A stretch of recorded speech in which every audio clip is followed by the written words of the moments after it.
ফুপি চলে যাওয়ার আগে আজকে আম্মু লাস্টবারের মতো আম্মুর হাতের স্পেশাল রোস্ট পোলাওটা ফুপিকে করে খাওয়াতে চাচ্ছিল আর ফুপিও খেতে চাচ্ছিল। তাই আজকে তোমাদের সাথে আম্মুর হাতের স্পেশাল বিয়ে বাড়ির রোস্ট রান্নার রেসিপিটা শেয়ার করবো। আম্মুর হাতের এই রোস্টটা এত মজা হয়, ট্রাস্ট মি, আমাদের সবার খুব পছন্দের। আজকে আম্মু আমাদের সবার জন্য রোস্ট রান্না করেছিল, আমার চাচিরা আমরা খাবো। আর ফুপি আমাদের সাথে খাওয়া দাওয়া করে মোহাম্মদপুর যাবে, তো ভাইয়ার বাসায় নিয়ে যাবে। সো আজকে অনেকগুলো মুরগির রোস্ট রান্না করা হয়েছিল একসাথে। পুরো রেসিপিটা তোমাদের সাথে ফার্স্টে থেকে শেয়ার করবো। রোস্টের চিকেনগুলোর মধ্যে ফার্স্টে আম্মু একটু হলুদ আর লবণ মাখিয়ে ভালো করে ভেজে নিচ্ছে। একটুখানি হলুদ মাখালে রোস্টের চিকেনের কালারটা অনেক বেশি সুন্দর আসে।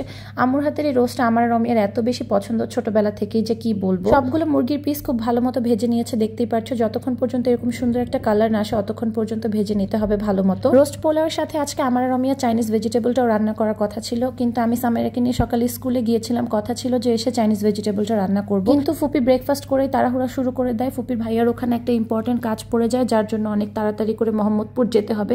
তো আম্মু অনেক তাড়াহুড়ার মধ্যে পুরো রান্নাটা কমপ্লিট করেছে। রোস্ট রান্নার জন্য আম্মু একটা বড় পাতিল নিয়ে নিয়েছে, তার মধ্যে পেঁয়াজটাকে ভেজে নিল আর পেঁয়াজের মধ্যে এলাচ, দারচিনি, তেজপাতা দিয়ে দিয়েছিল সবার ফার্স্টে। তারপর একে একে এখানে আদা বাটা, রসুন বাটা দিয়ে দিল। মশলাটা ভালো মতো কষানো হয়ে যাওয়ার পর এখানে ধনিয়া গুঁড়া আর মরিচের গুঁড়া অ্যাড করে দিল। দেন একে একে এখানে বাদাম বাটা, জয়ফল, জয়ত্রী, রোস্টের মধ্যে যা যা মশলা দেয় সবকিছু দিয়ে দিচ্ছে। দেন সব মশলা দিয়ে দেওয়ার পরে আম্মু এখানে অল্প একটু পানি দিয়ে মশলাগুলোকে একদম ভালো মতো কষিয়ে নিয়েছিল। মশলা যত ভালো মতো কষানো হবে রোস্টের ফ্লেভার স্মেলটা তত বেশি ভালো আসবে।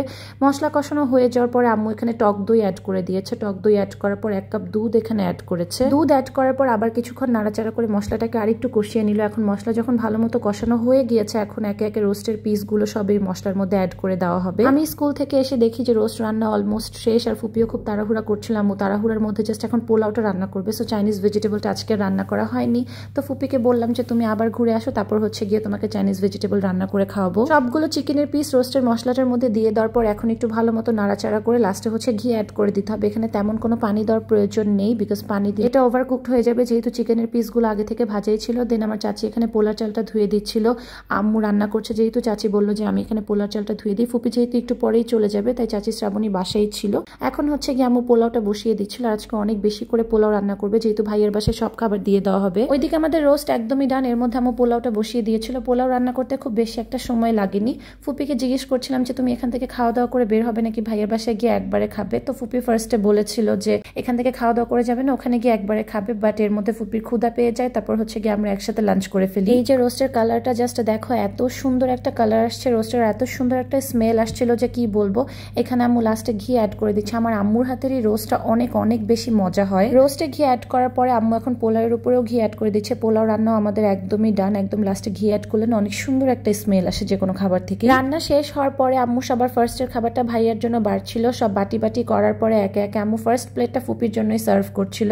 ফুপি যেহেতু বলেছে এখানে আমাদের সাথে খাওয়া দাওয়া করে বের হবে। পোলাওটা একদমই ঝরঝরা হয়েছে আর খুব সুন্দর একটা স্মেল আসছিল রোস্টার পোলাও থেকে। এর মধ্যে আমারও খুব ক্ষুধা পেয়ে যায়। আম্মুকে বললাম যে ফুপির সাথে আমার আর সামিরাকে অল্প একটু খাবার দিয়ে দাও, যেহেতু আমরা স্কুল থেকে আসছি, আমাদেরও ক্ষুধা পেয়েছিল। ফুপি একা খেতে এমনিতেও পছন্দ করে না, আর বাকিরা হচ্ছে গিয়ে একসাথে একটু পরে খেয়ে নিবে। আর আম্মু যেহেতু মাত্রই রান্না শেষ করেছে, আম্মুর এখনই খেতে ইচ্ছা করছিল না, তো ওনারা হচ্ছে একটু পরে লাঞ্চ টাইমে খেয়ে নিবে।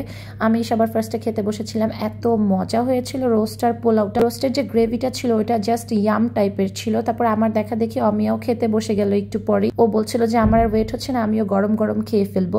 আসলে এই টাইপের খাবার না গরম গরম খেতেই ভালো লাগে, ঠান্ডা হওয়ার পর আবার গরম করে খেলে ওই মজাটা পাওয়া যায় না। আর আমার সামাইরার তো ছোটবেলা থেকে অন্য সব খাবার থেকে রোস্ট আর পোলাও জিনিসটা সব থেকে বেশি পছন্দের। সে আরো যখন অনেক ছোট ছিল তখন থেকে রোস্ট পোলাওটা হলে নিজের হাতে খাবার খেতে, অন্য কোনো খাবার হলে এত ইন্টারেস্ট নিয়ে খেত না যতটাই রোস্ট পোলাওটা পছন্দ করে খায়। দেন খাওয়া দাওয়া শেষ করে ফুপিকে বিদায় দিয়ে সবাই একটু ঘুমিয়ে গিয়েছিলাম। ঘুম থেকে উঠার পরে সন্ধ্যায় চা নাস্তা তো একদম ম্যান্ডেটরি। আজকে চায়ের সাথে ছিল মাফিন কেক, আর এই কেকগুলো এত বেশি মজার ছিল। এগুলো কিন্তু লাইফ বেকারির কেক, অনেক বেশি ইয়াম টাইপের এই কেকগুলো। আমি তো প্রায় এই কেক দিয়ে সন্ধ্যার নাস্তা করি। সো আজকে একটা কেক খাবো আর চা খাবো। চা না হলে বেসিক্যালি সন্ধ্যায় হয় না, আর কিছু থাকুক আর না থাকুক চা আমার লাগবেই। তো যাই হোক, আজকের ভিডিওটা এই পর্যন্তই ছিল। আশা করছি সবার কাছে ভালো লেগেছে। ভালো লাগলে কিন্তু আমাদের পেজে একটা ফলো দিতে ভুলবে না, আর ভিডিওটা লাইক কমেন্ট শেয়ার করতে কিন্তু একদমই ভুলবে না।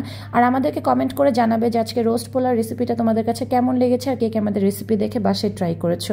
আল্লাহ হাফেজ।